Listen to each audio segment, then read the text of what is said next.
Good evening, everyone. I hope you all are having an amazing weekend. The topic of discussion this week is key strategies for selecting stocks for day trading, the common mistakes to avoid, and insider tips from me and from Sniper Trades with a few use cases that we have had from last week. When I started Sniper Trades, mostly my vision was to empower traders with comprehensive education and tools, aiming to enhance trading skills and decision making for sustained and consistent success in the stock market. With that in focus, I am trying my best to come up with as many education topics and use some recaps from our previous weeks to add to the use cases of what I'm trying to teach in real time during trading hours and how to follow along with the market. Definitely comment below if you are looking for something to learn from me. I will be happy to go over that in the near future session. First, let me start off with explaining to you what day trading is and how high the stakes are. Day trading basically involves buying and selling options or leverages or stocks within the same trading day, making it a very high stake endeavor due to the potential for rapid gains and losses. Stock selection is critical because the right choices can lead to significant profits through leverages and short term price movements. However, this is basically a double edged sword, too, right? So, the wrong selection can result in substantial losses because of the huge volatility and also, obviously, because of the leverage that you're going off with basically options. The inherent volatility and liquidity of chosen stocks directly impacts the trader's ability to enter and exit positions quickly and at favorable prices, right? So, informed and strategic stock selections is paramount to navigating the fast-paced, high-risk environment of day trading successfully. Obviously, with this high-risk endeavor, you also need some very successful risk management strategy nailed down. In day trading specifically, risk management is the linchpin of sustainability and success, involving strategies to minimize losses and protect capital. It encompasses setting strict stop loss orders, limiting the percentage of capital risked on a single trade, and diversifying the trades if you are basically trading some certain stocks. Effectively, risk management also involves adhering to a well tested trading plan, recognizing the psychological aspects of trading to prevent emotional decision making, and continuously monitoring market conditions for the potential impact on the positions as well. By implementing these disciplined practices, day traders can navigate the inherent volatility of the market, and in the long run, they can definitely be successful. With that, I would want to give you 4 points as to what are the do's for picking up a day trading a stock for day trading, and four don'ts for not losing in the stock market. The first and foremost I'll tell you to do is definitely do technical analysis. Technical analysis is mostly like reading charts where you are basically looking for the sharks in the market trying to creating a pattern before they prey, right? So they are basically creating a falling wedge, a bull flag, consolidation, or a head and shoulders pattern, or a inverse head and shoulders pattern, and blah blah blah. There's so many other setups that you can talk about when we talk about chart patterns, right? So this is where you want to see certain setups, and that is where I kind of try to provide you as much as I can with respect to using trend lines and coming up with falling wedges, like rising wedges. You'll have bull flag consolidation, bear flag consolidations, head and shoulders, inverted head and shoulders, certain reversal patterns, some are continuation patterns, etc., and etc., right? So there is definitely the need to do your technical analysis on the stock to understand what a particular stock is doing. My first foremost thing that I always do every week is technical analysis, where I narrow my focus list of stocks also to probably about 5 to 7 and go from there, right? Most of the time I'm always looking for trend line breaks, peekaboo setups of downtrends or uptrends, and that is where you technically have a lot of profit potential as well. So that is the first thing that I always do. The second one is understanding the news and the market sentiment. You want to understand how a particular news is going to affect the particular stock and the market as a whole, right? So if, for example, tomorrow macro data comes out with PCE being extremely hard, right, and then which is not good for the market, no matter how the market kind of looks, the chart pattern will get invalidated right off the bat, right? So that is where you should always be cognizant of the fact that, okay, you know what, the chart pattern is there, but is there a news risk? Is there a market sentiment shift that can happen because of the news? So you want to understand that, right? Then you want to look for the high liquidity and volatility.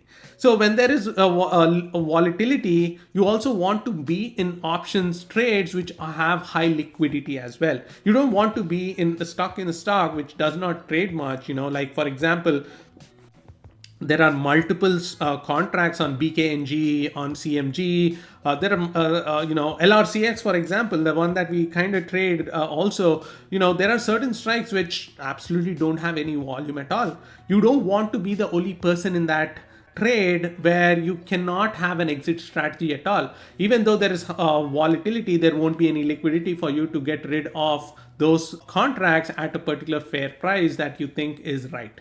So you want to be you want to look for flow at that point, right? That is where I generally take flow as a confirmation for my chart, and from there go and position myself in that particular options flow, so that like when I want to get out, I can always get out, because I know there is a lot of interest that traders are showing at that particular strike, at that particular expiry date. So that is where I kind of use my use flow for my confirmation bias. The fourth and most important thing, having a strong risk management strategy.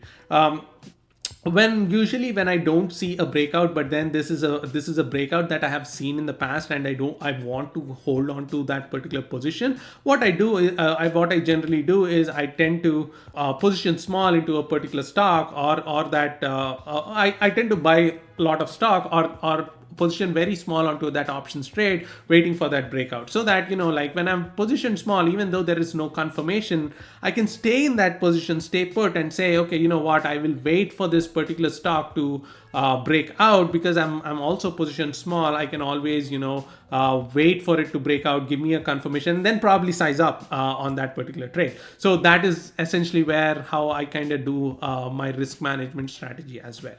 So let's also talk about 4 don't want to do. The first one is chasing the hype without analysis. I've seen multiple people doing this quite a bit, where they do like they just chase whatever people are posting on social media. They don't really know what's happening on the stock. They just see someone's gain and just FOMO on it, and think they can also do the same thing, which very rarely works. Unfortunately, even if it works the first 2 times, the third time you might lose everything as well. So just understand that you don't want to chase the hype. You want to be you don't have to be at the very start of the hype or the very end of the hype. You want to catch the middle portion of the move. That is where you will be more successful in this trading environment of day trading.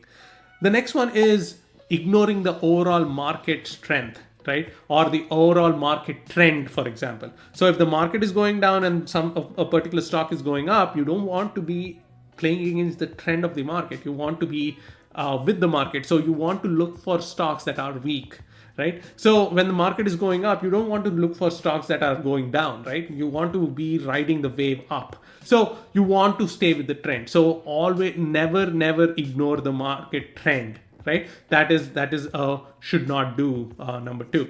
Number 3 is over trading. Less is always more. I will say this a million times, and I will always be right. The less is always more. I never over trade at all. Like, I'll probably trade about 7 to 10 trades a week, and that also I feel it's quite a bit. So don't ever over trade. That is one of the biggest flaws that I see with many traders out there. The main reason why 95% of the traders do not make it in the market is because of over trading. The last but not the least is never ever neglect your trading plan. For example, when you think about there is a particular stock that you want to trade for a dollar, sorry, an option that you want to trade for a dollar, just wait till it comes to a dollar. If it goes, it goes. Let's search for a next opportunity. It was not your trading plan to play it at a 50% price hike, so you don't want to trade it, right? So understand that. Just understand that you have to wait for your opportunity to strike. You have a trading plan. Not respecting your trading plan is basically not trusting or not respecting yourself. So these are my 4 do's and 4 don't do's for your day trading, and how to pick certain stocks when you're day trading, right? So with that, I will also talk about certain use cases from last week as to how we kind of caught certain moves and things like that, and how did we position ourselves with doing it, right? So without further ado, let me start getting into my Discord here. Right? Like I want to look for let's talk about AMD first, right? Like, what did we talk about AMD last week? We talked about AMD, where AMD again, inside day on Friday, a nice little compression. And my experience, AMD with an inside day usually breaks to the upside. Or what it usually does is it fakes you out with a little downside move towards 174. Probably towards 174 to 170, and then will bounce back later in the week. So keep an eye out for that on AMD, right? Like, this is where you want to be aware of what's happening in the market. This was 22nd, so 23rd, 26th. So when on Monday it dipped towards 174, that is essentially what we were trying to target, right? So that is when we kind of got into AMD, right? So, but then so if you see, this was where we got into AMD, right? So obviously I did get into LRCX as well. This is something that I'll talk about with respect to the a strategy of diversifying and things like that. Also, this is where we got into AMD on Monday, and we were like into the 180 calls at $2.40, right? So after we got into that position, you see that I did not go too big. I went in a little bit smaller onto my position, and knowing that there would be a breakout that would happen after this particular dip, right? So when we had the dip right here, this was where we kind of went in, and then obviously it took three days or so, created those hammer candles, and after that we did see this huge surge in AMD, right? So where these 180 calls went to, they went to $23.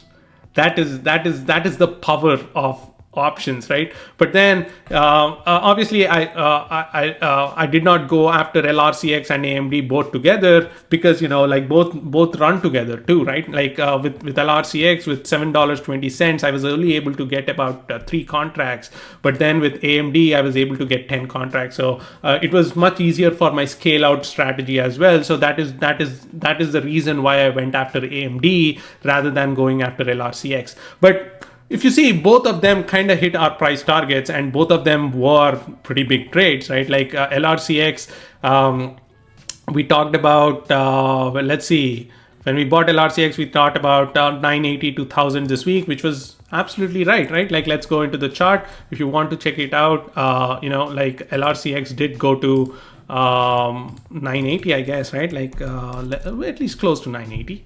Yeah, there you go. 981. That's where we closed. So see that, right? Like this was again, when we talked about this was on 226, right? Like which was on Monday. But then like I sold LRCX, which was pretty good profit, and then I got into and after that I got into AMD, because both of them kind of move together. Your risk management comes in. You don't want to be over leveraged on chips, because LRCX and AMD both belong to that same sector. One moves, the other moves as well. So you want to be like, you want to understand what's happening, and that's where we got into AMD, and these absolutely ran, right? So But then, like, why did not go big on this position when I was so confident? Obviously, because if you look at AMD, it did not break out when I got in. This was where it kind of broke out, and then it kind of ran next day as well. So that is essentially what you're looking for, right? Like, this is a breakout. This is something that you can obviously play on a short-term basis and probably get the bigger move. But or you can size down, and from here to here you would probably get about 200-300%, but from here to here you got about 1,000%, right? And that's the difference that you can make. And if you're sizing down and you are willing to wait and you're confident about the setups, this is something that you can always do, right? So next one, I want to talk about CRM, right? CRM. So when CRM opened on Thursday, right? Like, this was when was that? Yeah, this was Thursday after their earnings. We were talking about how their earnings was pretty great and how it would be a dip and rip situation. And then when it opened, it basically opened at $2.50. When I expected that 305 call would be opening at 1. I never got in. I was waiting. That was what I was saying. Premium still so high that I don't want to get in, right? So, and that's where people waited until 1 and got in, and they did pretty good. I mean, these contracts closed at from $1, they closed up to $21 on Friday. So that's your 20x. So once you stick to your trading plan, once you understand your trading plan, once you are like, okay, respecting yourself and not deviating from your trading plan, there is absolute no reason to chase. You can make very, very good money in the stock market as long as you stick with your goals, right? So that's mostly about how you want to stick to your trading strategy and trading plan, right? So that's about next one. I want to talk about Meta, right? This was Meta, where we were talking about how, let's see, this was Meta, where we were talking about how this was going to be a risky trade and how we were going to position ourselves there. Where I was talking about how Meta is a nice little flag, and how high confident I was Meta going into Friday, and how my position was 3K, whereas MU was just 1K, right? I was in both positions, where in Meta I was in Meta I was Meta I was in the 500 calls at 0.36, basically went to 3.6. MU I was in the 65 cents 90 call.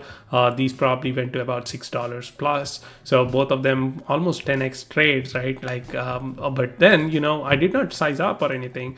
If you I was taking 3K, 1K bets, but then when I sold Meta, it was 3x. Basically got my 10K, which generally aligns with my weekly average weekly gains as well, right? So just one trade. That one trade gave me everything that I needed. So and I did not even size up. I was basically in my bounds, where I was okay. I made money on AMD. I'm okay to put some money into Meta and MU. Obviously, I sold MU and put 1K more into Meta, made a little bit more, but then on Meta, but people got into MU 71 calls as well, which was basically what happened was I sold. MU 90 call was in the money, so I kind of sold it, and I was trying to get into the 91 call, and given the thing with options, right? Like, I said that, and then people started running into it and inflated the premiums on 91 calls, and I couldn't get into it. So I just put that $1,000 that I had in MU. Basically, I made about 25% on my 90 call, and then that I put into Meta, and that's where we kind of caught that move for the for about, I sold it at about 4x, 3x or 4x, but I know quite a few that have caught that move to 10x as well. So all you need is that one single trade that will help you to make really good in the market, and that's where you will be very successful as well. So just understand that, and if you like these kind of videos, like these recaps, and how our trading mentality is, and what to do, what not to do in particular in the stock market while you're day trading to become successful, I would love to go over as many topics as possible for more people to be successful in the market. And if you do like this video, definitely do like, comment, and subscribe to my channel, and it'll really help boost my morale as well, and help as many people as possible. Thanks a lot. Have a good weekend.